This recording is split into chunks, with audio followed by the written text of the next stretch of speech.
오늘 말씀 제목은 제자라는 말씀으로 함께 은혜를 나눠보려고 합니다. 지금 예수님은 8장에서부터 계속 병자들을 고치시고 그리고 제자들을 가르치시는 사역들을 계속 감당하고 계십니다. 그리고 오늘 마태복음 10장 1절은 이렇게 얘기를 합니다. 예수께서 그의 12제자를 부르사 더러운 귀신을 쫓아내며 모든 병과 모든 악한 것을 고치는 권능을 주시니라. 예수님이 지금 12제자를 부르시고 그들에게 예수님이 하셨던 것처럼 귀신을 쫓아내고 모든 병과 모든 악한 것을 고치는 권능을 이제 예수님에서 제자들에게 전가하십니다. 제자들에게 옮겨주십니다.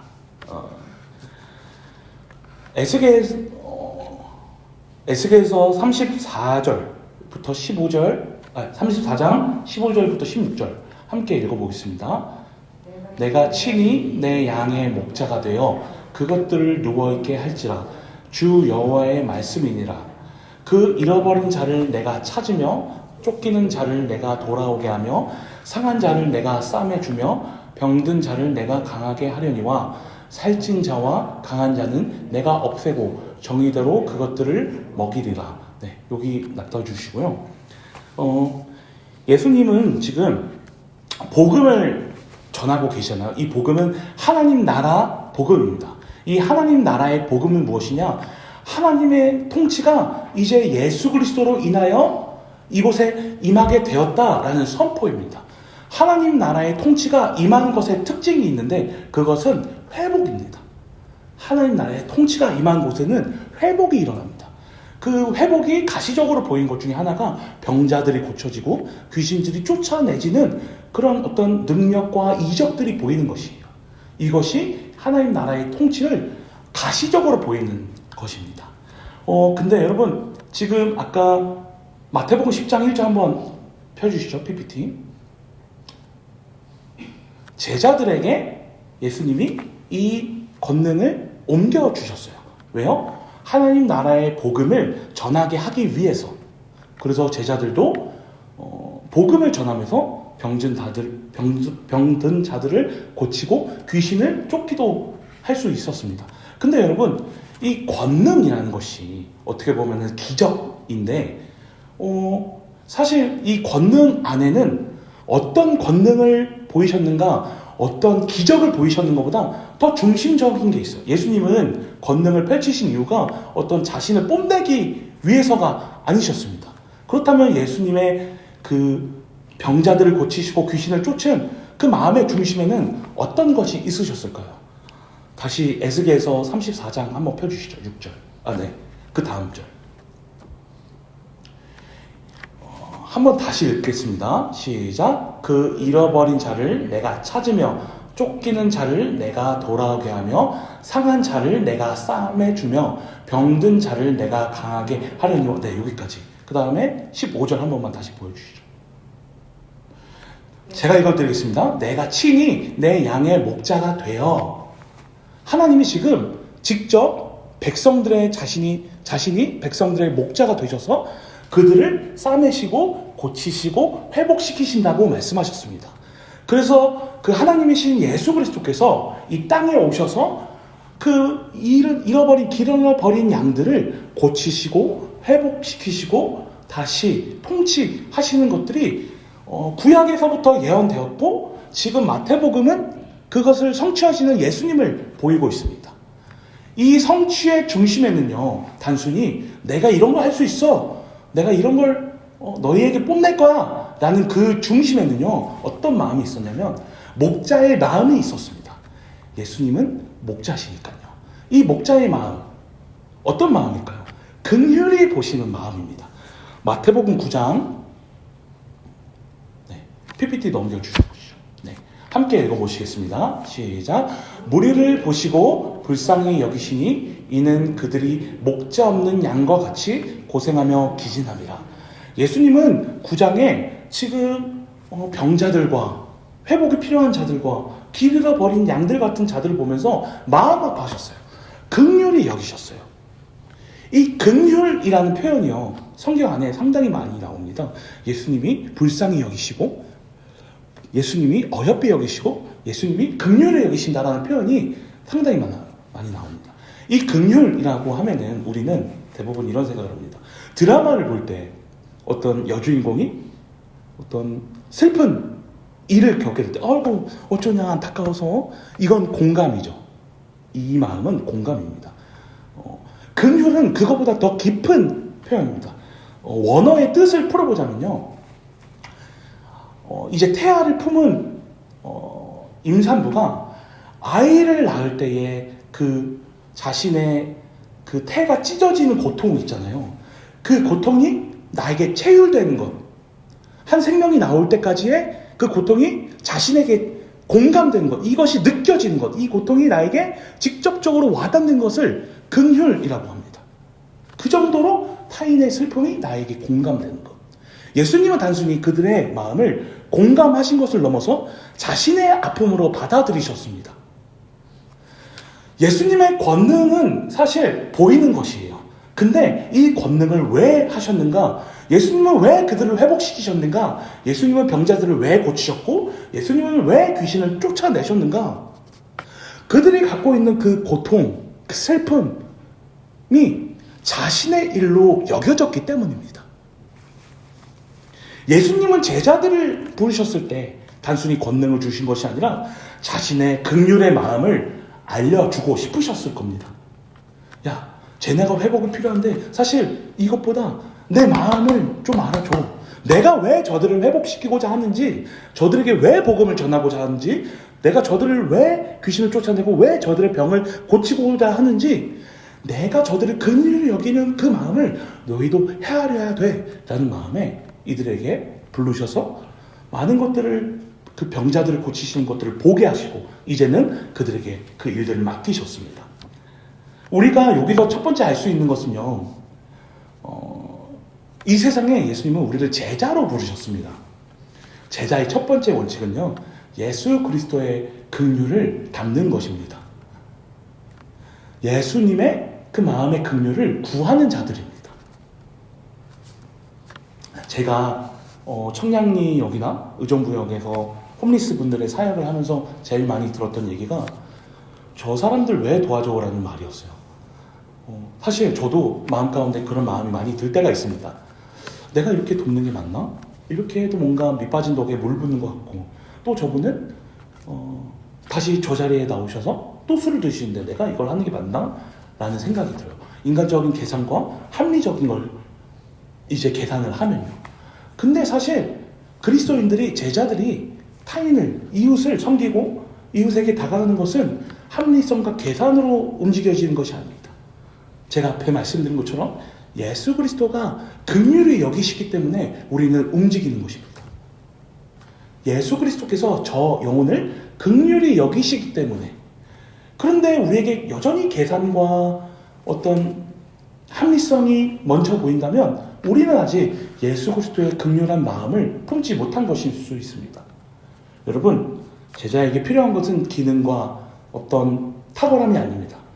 예수님의 마음을 헤아리는 것입니다. 우리 한마음교회 성도분들도 그 예수 그리스도의 긍휼의 마음을 닮으시기를 축복합니다. 네. 9절 한 번 더 넘겨주시죠. 우리가 그들을 긍휼히 여겨야 하는 이유는 우리도 하나님에게 긍휼을 입은 자들이기 때문입니다. 긍휼이 풍성하신 하나님이 우리를 사랑하셔서 그 긍휼히 여기심 때문에 우리는 구원을 받은 자들이기 때문에 우리도 이웃을 긍휼히 여겨야 합니다. 어떤 헐벗은 자가 아니라고 할지언정 예수 그리스도 없이 살아가는 그 인생들을 우리는 예수 그리스도의 눈으로 볼 줄 알아야 합니다. 표면적인 것을 넘어서 그 마음의 가난, 그 마음에 헤아릴 수 없는 헛똑함을 우리는 볼 줄 알아야 합니다. 예수님은 그것을 볼 줄 아는 마음과 눈이 있으셨습니다. 제자도의 첫 번째 원칙은 예수 그리스도의 긍휼을 닮은 자입니다. 예수 그리스도의 긍휼의 권능을 받은 자들인 줄 믿습니다. 그 다음 한번 구절 한번 보여주시죠. 함께 읽어보겠습니다.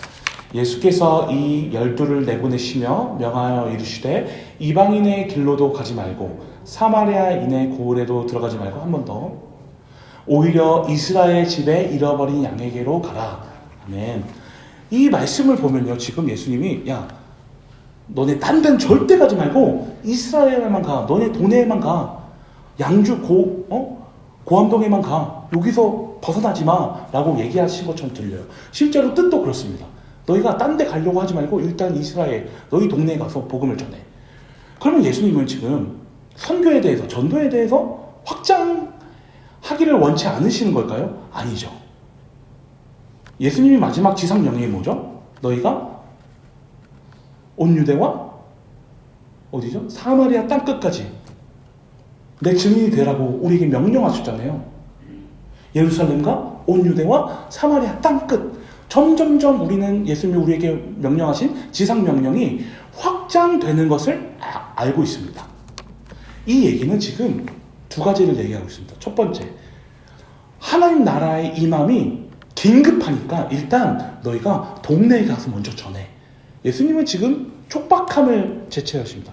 회개하라, 천국이 가까이 왔느니라 라고 했던 그 선포를 이들이 정말 마음에 품고 그 긴급성을 품고 복음을 전달하기를 원해 하셨어요.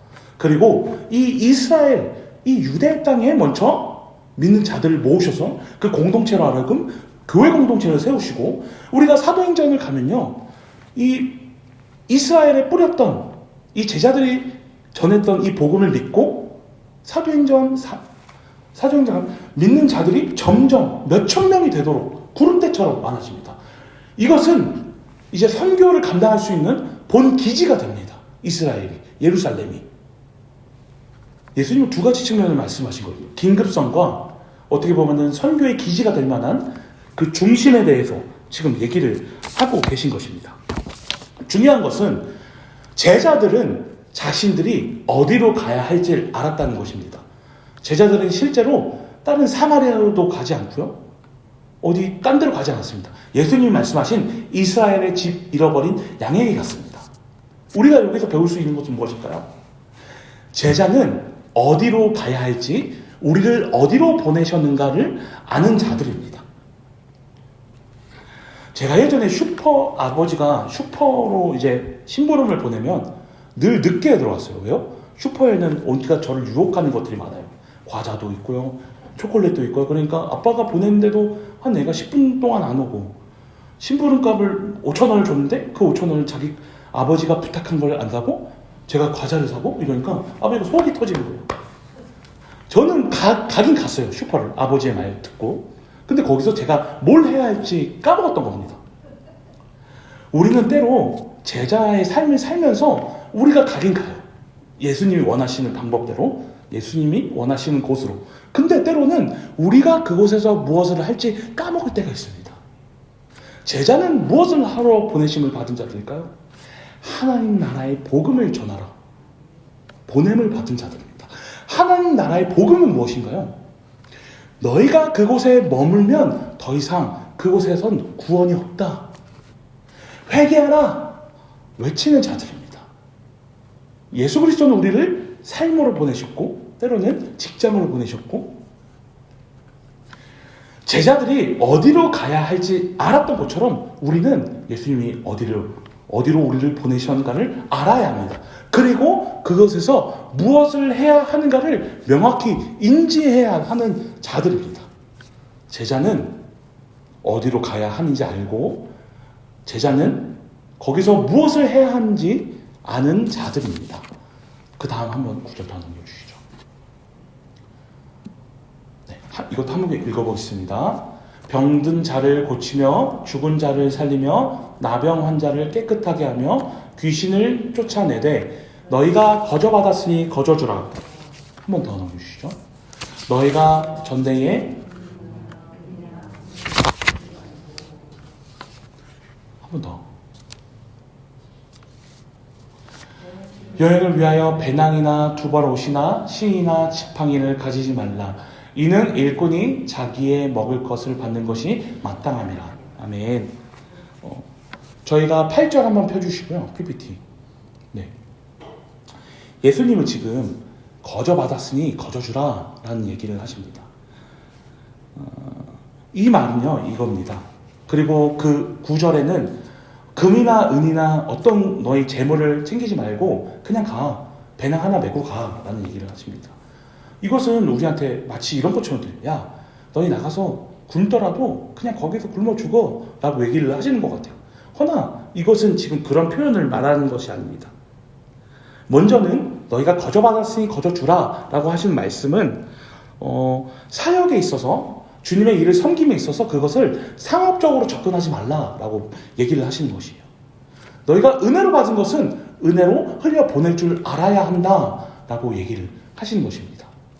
그렇다면 주님의 일을 하고 주님의 어떤 일들을 섬길 때에 우리는 재정적인 것들은 어떻게 해야 할까요? 이것들은 예수님은 우리를 파송하시면서 훈련시키고자 하는 것이 있는데 그것은 무엇이냐? 하나님의 공급하심을 경험하게 하는 것입니다. 우리가 주님의 일을 섬기다 보면요, 말도 안 되는 방법으로 그것들이 채워지는 것들을 경험합니다. 특별히 가까운 시일 내에는 저희는 몽골 선교 때 그런 것들을 많이 경험했습니다. 말도 안 되는 방법으로 비행기 티켓 값이 채워지고 어떻게 보면은 인간적인 방법으로는 헤아릴 수 없는 방법으로 하나님이 하나님의 일을 공급하시고 그것들 필요한 것을 공급하시고 채우시는 것들을 우리는 경험합니다.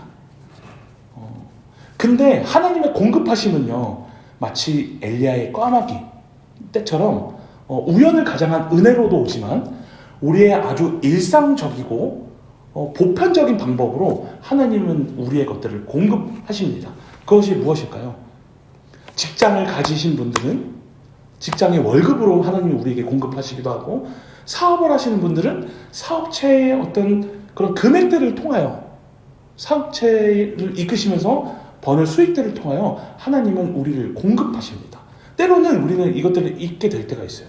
우리의 모든 소유의 주인은 하나님으로부터 시작되니 하나님이 우리의 인생에 필요한 것들을 공급하시면 마땅합니다. 그리고 그것을 신뢰해야 합니다. 근데 우리가 유혹되는 것이 있어요.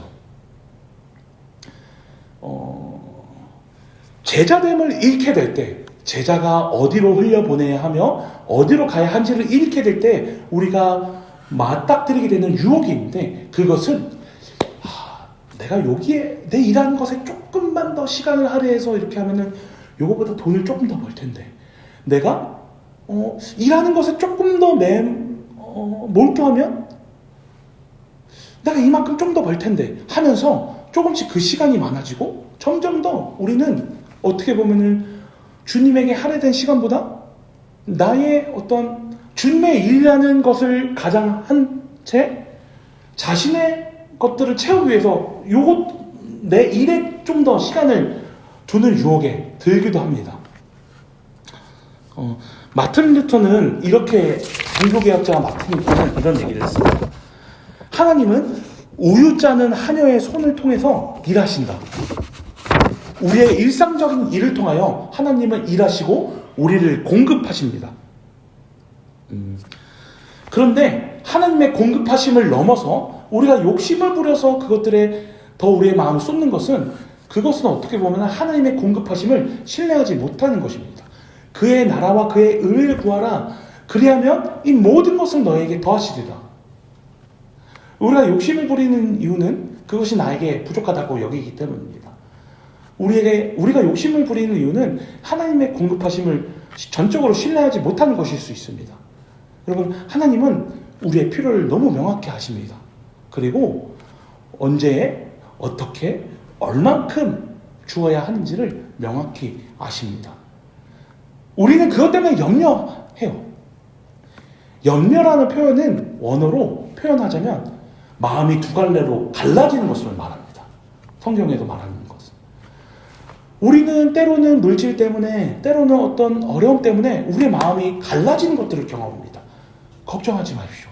이 갈라진 마음을 하나로 합칠 수 있는 방법과 이유는 하나님의 공급하심, 그 아버지 되시는, 우리 아버지 되시는 하나님의 공급하심을 절대적으로 신뢰하는 것입니다. 제가 한 선교사님한테 재정에 대해서, 선교사님, 저 사역을 하는데 이런 물질이 좀 부족해요. 어떻게 하죠? 라고 제가 제 고민을 얘기 드리니까 선교사님이 딱 얘기하시더라고요. 윤조도사님, 세상에서 제일 구차한 걱정이 하나님 믿는 사람이 돈 걱정하는 거야. 근데 이분이 그렇게 얘기하실 수가 없어요. 이분은 얼마 전에 귀국하셨을 때도 당장 하루 전인데, 며칠 전인데 티켓 값이 없어서 거의 막 발만 동동 구르시던 분이거든요. 근데 이분은 이 선교사님이시니까 얼마나 숱하게 본인 인생에서 이런 것들을 경험하셨겠습니까? 그 축약해서 저한테 해주신 말씀이, 윤조사님, 아빠 있는 자녀가 굶어 죽을 거 걱정하는 거 봤어? 세상에서 예수 믿는 사람이 가장 쓸데없는 고민이 먹고 사는 고민이야. 절대 굶지 않아. 걱정하지 마. 라고 얘기를 해주신 거예요. 여러분, 하나님은 우리를 굶기지 않으십니다.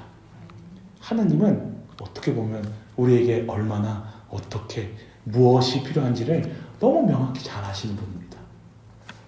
염려하지 마시고 하나님을 신뢰하시기를 간절히 축복합니다. 네. 그리고 네 번째, 한번 성경 구절 11절로 한번 펴주시죠.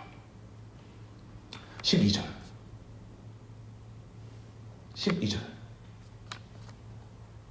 여기서부터 읽겠습니다. 또 그 집에 들어가면서 평안하기를 빌라. 13절. 그 집이 이에 합당하면 너희 빈 평안이 거기에 임할 것이요 만일 합당하지 아니하면 그 평안이 너희에게 돌아올 것이니라. 아멘. 여러분, 우리가 전도를 하고 선교를 할 때 복음을 전하지 않습니까? 그럴 때마다 우리가 그리는 그림이 있어요. 저도 그렇고 복음을 전하면 이제서야 내가 그 복음을 알았더니 으아 막 이러면서 회개하는 영혼들을 우리는 상상하면서 전도를 하기도 하고, 그 벅찬 꿈에 선교를 가기 전에.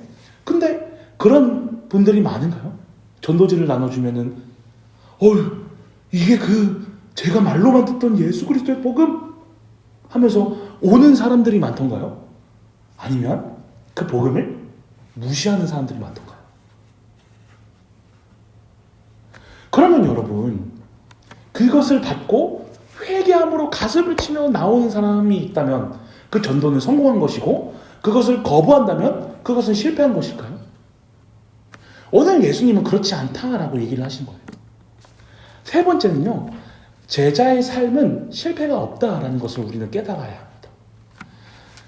아무리 우리가 생각한 사역이 이런 그림을 그리고, 아무리 우리가 생각한 선교가 어떠한 아주 완벽한 그림을 그리더라도 그대로 되지 않는 경우가 더 많아요. 전도도 그렇고. 근데 예수님 지금 그렇게 얘기하신 거예요. 그것을 마땅히 받을 자는 받을 거야. 근데 그것을 거부한 자가 있다고 해서 낙심하지 마. 그에게 빌었던 그 복음의 은혜가 너의 머리에 다시 돌아갈 것이야. 여러분, 이것은 실패가 아닙니다. 다시 나에게 돌아온 것이에요. 오히려 이득이에요. 물론 마음 깊숙이 그 영혼이 복음을 깨닫고 이 은혜를 누렸으면 좋겠죠. 근데 그것을 누리지 못한다고 해도 그것은 실패가 아닙니다. 그래서 전도자의 삶에는 실패가 없습니다. 선교하는 인생에는 실패가 없습니다. 왜요? 그 모든 걸음이 예수님이 받으시는 예배며 예수님이 받으시는 인생이기 때문입니다. 그리고 그에게 빌었던 모든 복이 나에게 돌아오게 하는 은혜를 경험하는 장소입니다.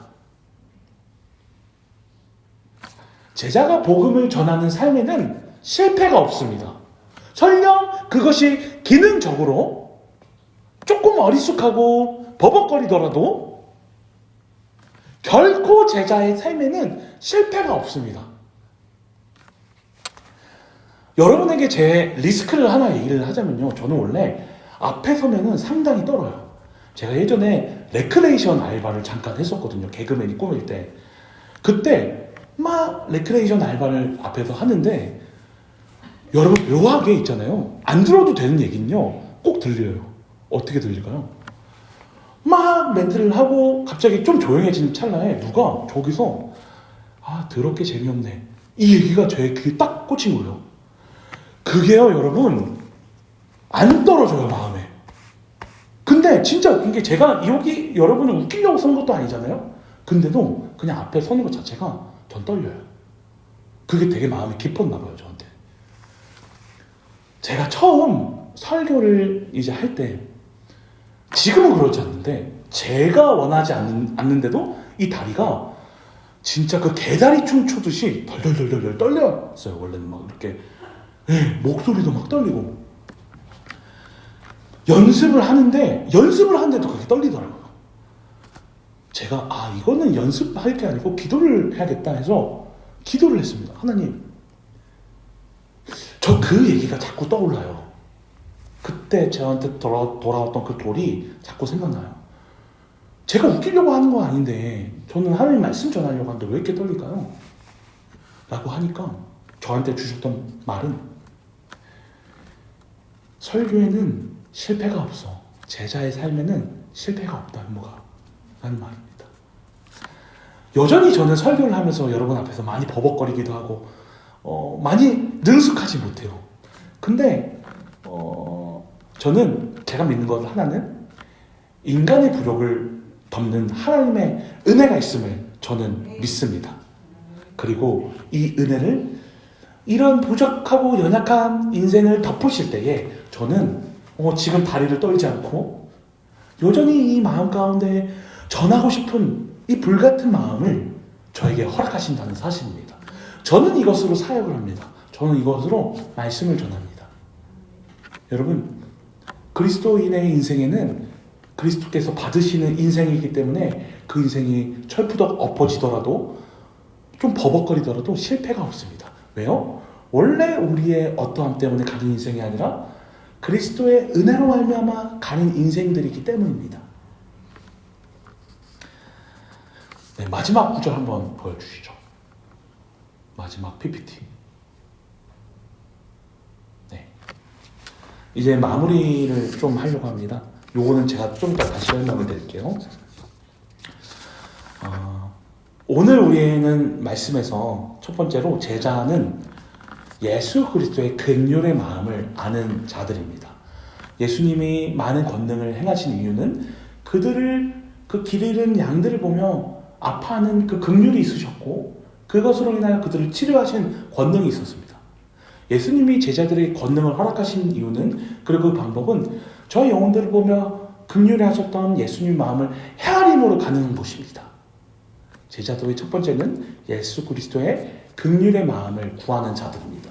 그리고 두 번째는 제자는 하나님의 공급하심, 아버지 되시는 하나님의 공급하심을 믿는 자들입니다. 그래서 그들의 인생에는 먹고 사는 것에 대한 염려보다는 그의 나라와 그의 의를 구하는 그 믿음이 그들 안에 굳건합니다. 마지막은 제자의 삶에는 실패가 없다였습니다.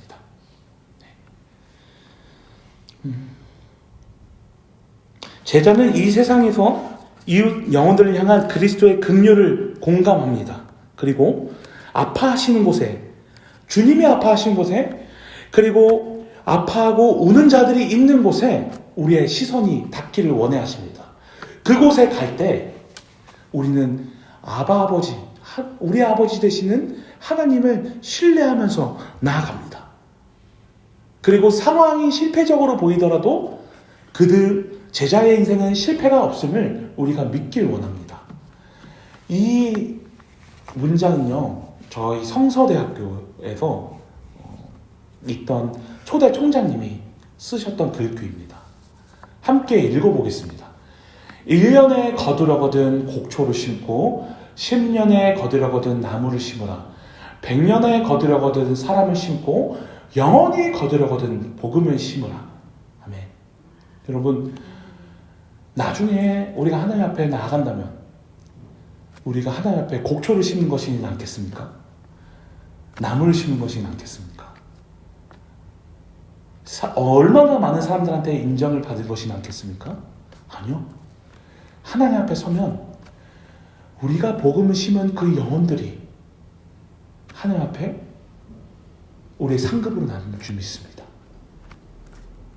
제자의 삶은 그리스도의 마음을 깨달아 복음이 필요한 자들에게 나아가는 삶인 줄 우리가 믿습니다. 사랑하는 한마음교회 성도 여러분도 먼저 긍휼을 입은 자들로서, 먼저 그 십자가로 인한 은혜, 그 하나님의 긍휼을 입은 자들로서 우리가 긍휼의 마음 품고 이웃들에게 나아가길 원합니다.